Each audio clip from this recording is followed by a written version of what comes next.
오늘 저에게 주신 하나님의 말씀, 구약성경 시편 40편입니다. 구약성경 시편 40편 1절부터 3절까지를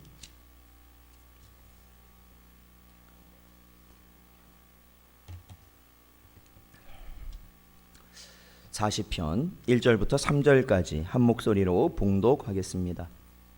내가 여호와를 기다렸더니 귀를 기울이사 나의 부르짖음을 들으셨도다. 나를 기가 막힐 웅덩이와 수렁에서 끌어올리시고 내 발을 반석 위에 두사 내 걸음을 견고하게 하셨도다. 새 노래 곧 우리 하나님께 올릴 찬송을 내 입에 드셨으니 많은 사람이 보고 두려워하여 여호와를 의지하리로다. 아멘.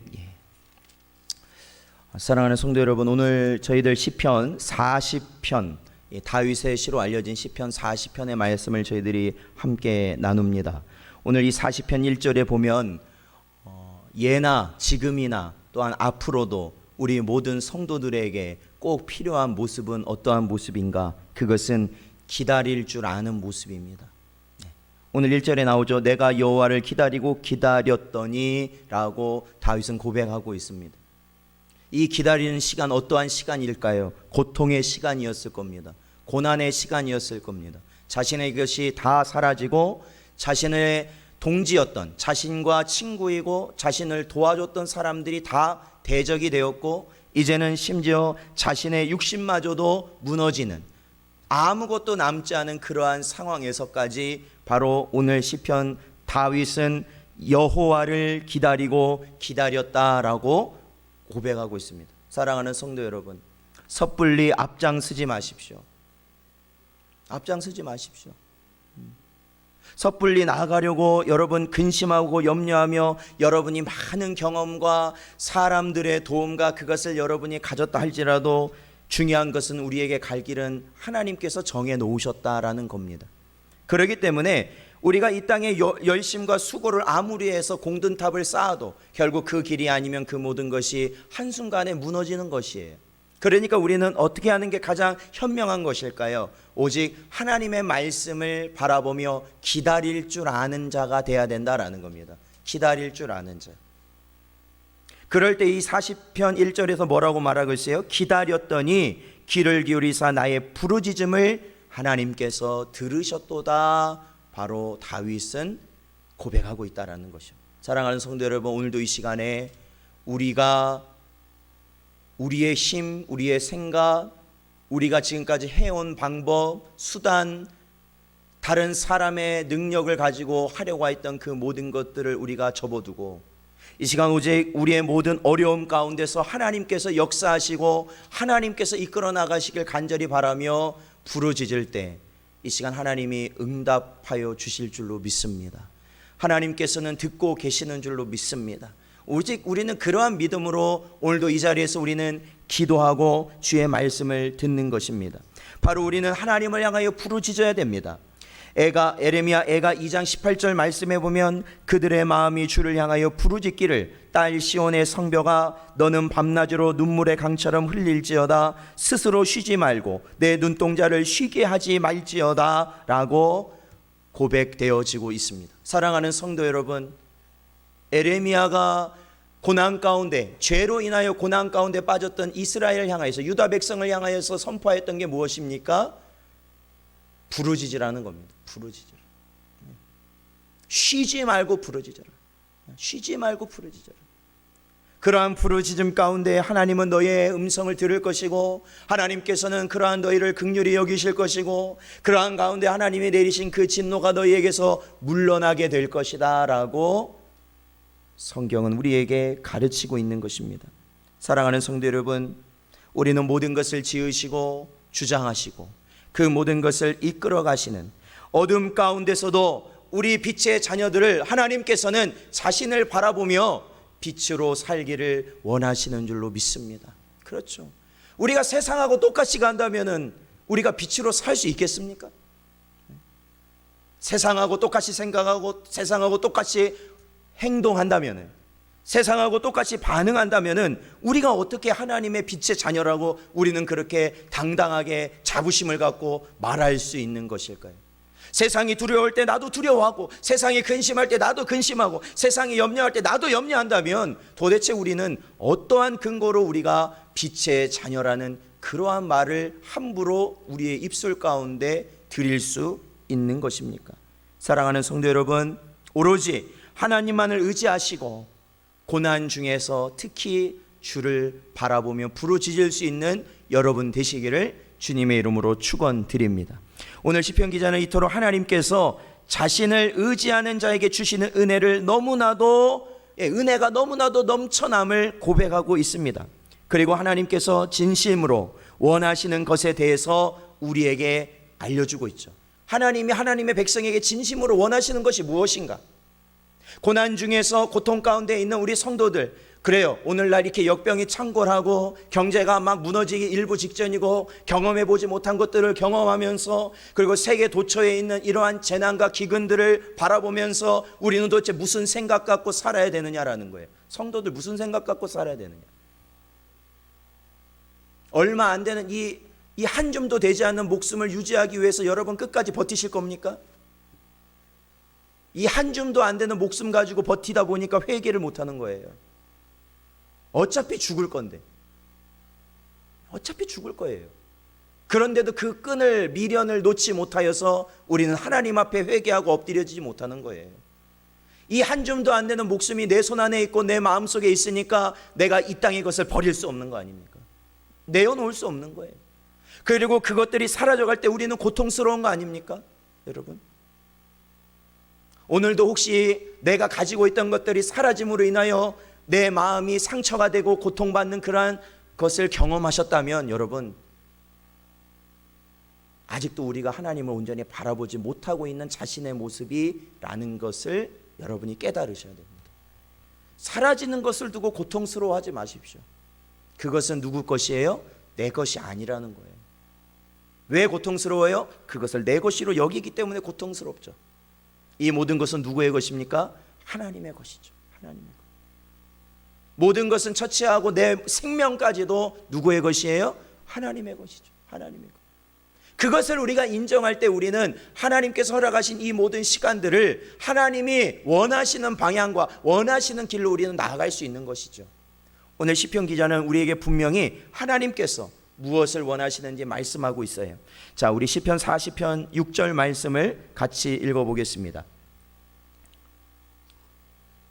40편 6절 같이 읽어보죠. 시작. 주께서 내 귀를 통하여 내게 들려주시기를 제사와 예물을 기뻐하지 아니하시며 번제와 속죄제를 요구하지 아니하신다 하신지라. 아멘. 그렇습니다. 자, 여기서 말하는 게 뭡니까? 내 귀를 통해서, 그러니까 기도하고 있는 이 다윗에게 하나님께서 말씀하십니다. 뭐라고 말씀하십니까? 제사와 예물을 기뻐하지 아니하신다. 하나님, 제사 예물 거창하고 훌륭하게 드린다고 해서 하나님은 기뻐하시지 않는다라는 거죠. 그러니까 이게 세상 이방 신들과 다른 거예요. 세상의 이방 신들은 어떻게 해야 기뻐해요? 거창하게 해야 기뻐하는 거예요. 좋은 것을 바쳐야 기뻐하는 거 아닙니까? 하나님은 그게 중요하지 않다라는 거예요. 그리고 뭐라고 말씀하십니까? 번제와 속죄제를 요구하지 아니하신다라는 거예요. 그러한 제사에 집착하지 말라는 겁니다. 그러한 걸 하면, 그러니까 제사를 드리면 하나님께 우리의 할 바를 다 했다는 그러한 교만한 생각을 하지 말라는 겁니다. 하지 말라는 거예요.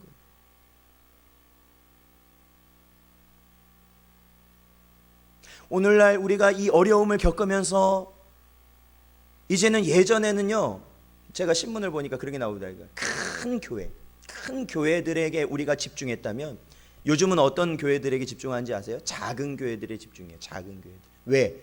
모일 수가 없어요. 겪어보셨잖아요. 모일 수가 없습니다. 모일 수가 없어요. 모일 수가 없어요. 그러니까 이 교회라는, 이 성전이라는 것은, 하나님께 예배드리는 것은 이것이 눈으로 보여지는 것이 중요한 게 아니라는 것이 오늘날 하나님께서는 우리에게 말씀하시는 거잖아요. 이 역병을 통해서 이 한국교회에 뭘 말씀하실까요? 저 아름답고 위대했던 그 교회들이 아무 쓸모 없다는 것을 우리에게 보여주시는 거 아니에요? 교회만 그렇습니까? 저와 여러분이 지금까지 한국 교회가 해왔던 수많은 역사와 사역과 그 모든 것이 쓸모 없다는 겁니다. 쓸모 없다는 거예요. 아직도 그거 생각하면서 우리가 신앙생활 한다면은 그게 유다의 길로 가는 거예요. 멸망의 길. 그걸 바꾸지 않는 이상은 우리가 절대로 헤어나올 수가 없어요. 아버지의 뜻대로 새롭게 될 수가 없다라는 겁니다. 분명히 하나님은 말씀하셨어요. 눈으로 보여지는 게 절대 하나님이 원하시는 것이 아니다 말씀하셨습니다. 그렇다면 하나님께서는 저와 여러분에게 뭘 원하실까요? 중심을 원하신다 말씀하시잖아요. 중심을 원하신다. 중심을 원하신다. 사무엘상 15장 22절 말씀 봐도 이렇게 말씀하고 있어요. 사무엘이 이르되 여호와께서 번제와 다른 제사를 그의 목소리를 청종하는 것을 좋아하심같이 좋아하시겠나이까? 순종이 제사보다 낫고 듣는 것이 순양의 기름보다 나은 것 아닙니까? 라고 사무엘 선지자가 누구에게 호통을 칩니까? 사울 왕에게 호통을 치죠.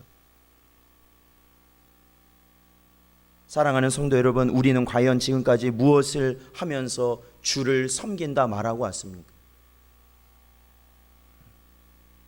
제 자신을 돌아봐도 지금까지 제가 전도사 시절부터 해서 부목사를 거쳐서 지금 목회를 하는 이 자리까지 왔지만 그 많은 세월을 사실은 어떻게 하고 살아왔는가 생각해 보면은 하나님을 예배하는 것에 내가 집중하기보다는 오히려 그 주변인으로서 살아왔던 것이 제 모습은 아니었는가라는 생각을 하게 돼요.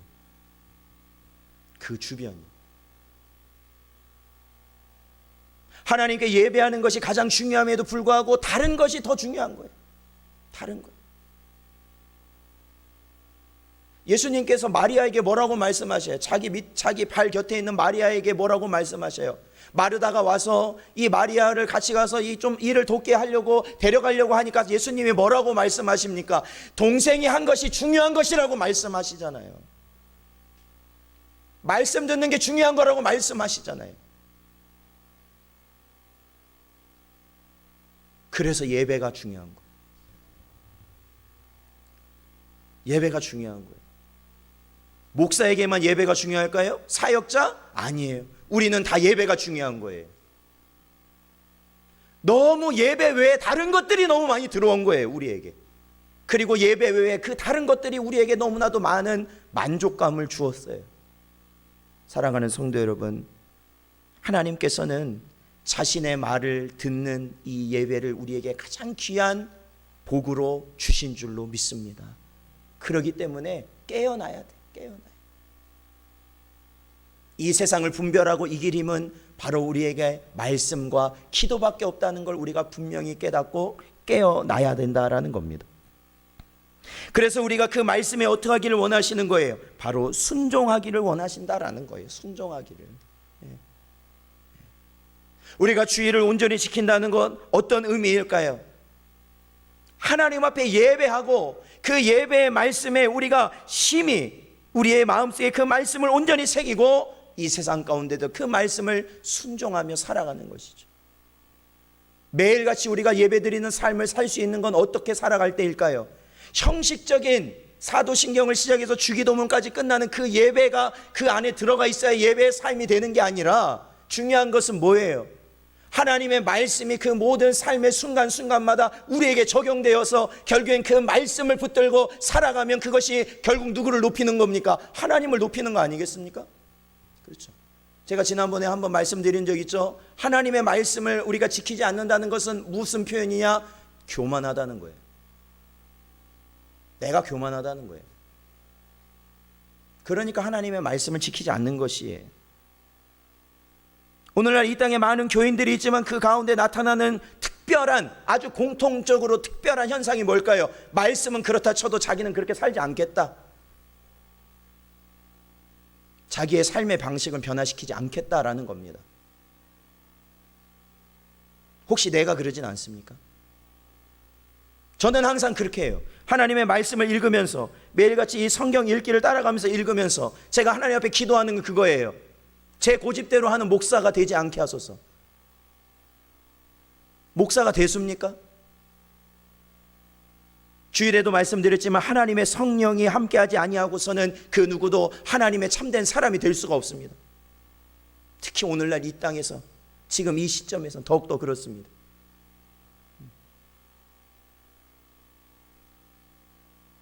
유다가 왜 멸망했습니까? 그들은 멸망당할 수밖에 없었어요. 왜요? 거짓 선지자의 거짓 메시지를 그들은 좋아했으니까, 듣기를. 하나님의 참된 말씀을 전하지도 않았지만 듣는 자들 역시 그 말씀을 싫어했어요. 오늘날도 마찬가지예요. 성경의 이 말씀 그대로를 받으려고 하는 사람이 없다라는 게 문제예요. 이 말씀 그대로 안 받으려고 그래요. 이 말씀.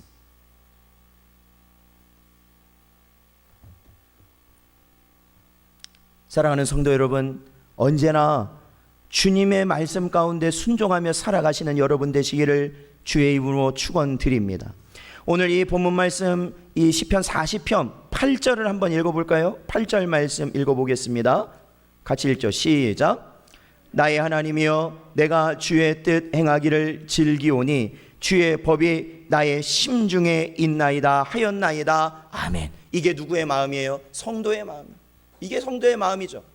주의 말씀이 심중에 있고 그 말씀을 지키는 것이 부담스럽고 싫고 거부감이 있는 것이 아니라 뭐라고요? 즐겁다라는 거예요. 주의 말씀대로 하는 거 즐겁다. 사랑하는 성도 여러분, 하나님 앞에 예배하는 그 자리가 즐거운 자리가 되시기를 축원드립니다. 그리고 또한 하나님 앞에 기도하는 그 자리가 기쁜 자리가 되시기를 축원드립니다. 그것이 바로 참된 성도의 모습이죠. 무슨 도살장 끌려가는 그냥 송아지 마냥 그렇게 다니면 되겠습니까? 주님 오실 때가 얼마 남지도 않았는데 그러면 되겠습니까?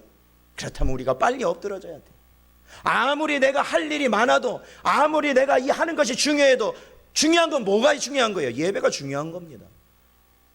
그러므로 우리가 이 시대를 살아갈 때 말씀을 읽으면 읽을수록 우리에게 주시는 은혜는 뭐냐면 하나님의 교회를 중심으로 우리가 모여야 한다는 거예요.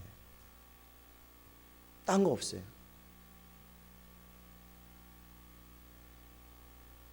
이 마지막 때에 좋은 직장 따라서 떠나가면 뭐 어떡할 겁니까?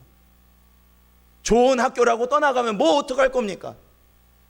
안 됩니다, 여러분. 그거는요 좋은 길이 아니에요. 사실은요 그건 좋은 길 아니에요.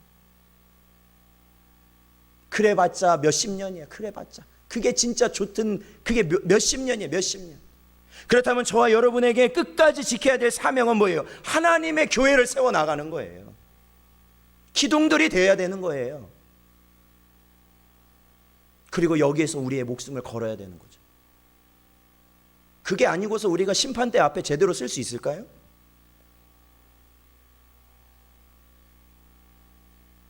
주님의 심판대를 바라보십시오.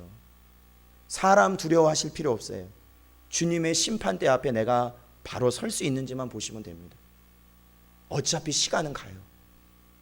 여러분이 뭐 안 가고 싶어 해도 갈 수밖에 없어요. 그렇기 때문에 오늘 이 본문에 보면요, 이 시편의 기자가 무엇을 고백하냐면, 하나님, 저는 죄인이기 때문에 하나님의 말씀대로 살 수 없습니다.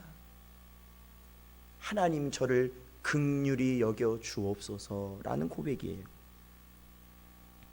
자, 우리 본문 11절 말씀 읽어보겠습니다. 40편 11절 말씀입니다. 같이 읽죠. 시작.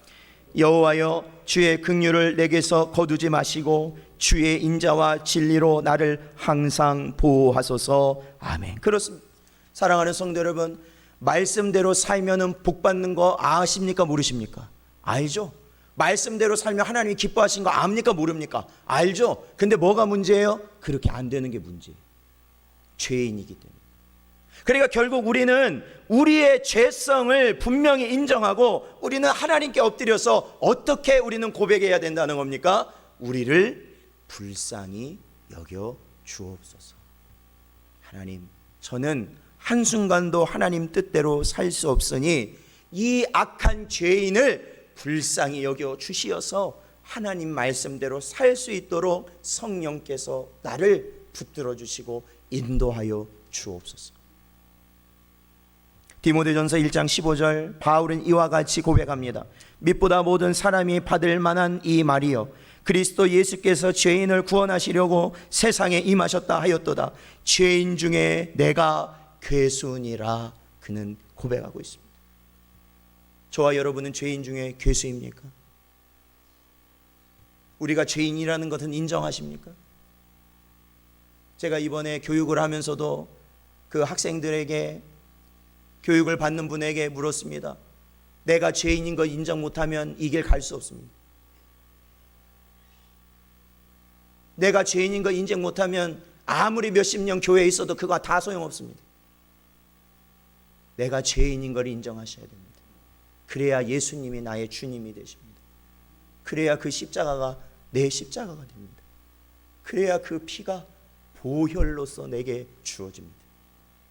사랑하는 성도 여러분, 오늘도 우리가 많은 기도의 제목을 가지고 기도할 때 우리가 무엇을 먼저 놓고 기도해야 될까?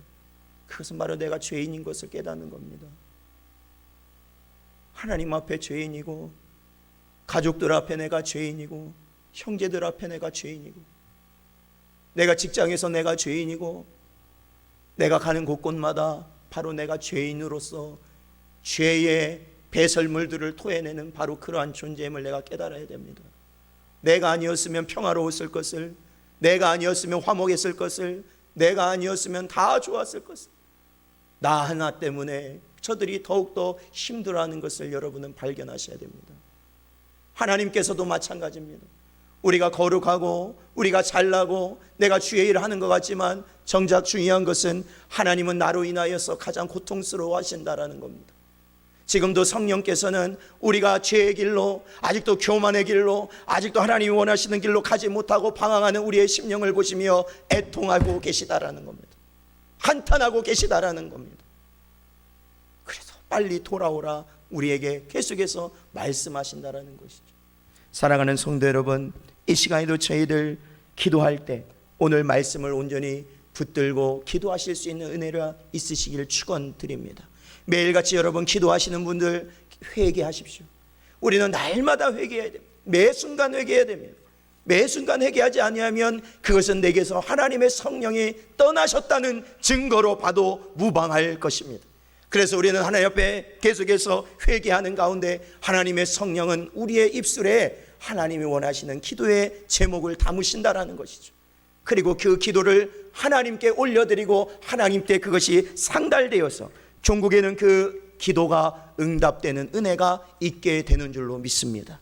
여러분, 이 나라와 민족을 위해서 우리가 기도하지 않습니까? 전 세계적으로 우리나라를 포함한 전 세계적으로 일어나고 있는 이 역병의 사태를 여러분 뭐라고 보십니까?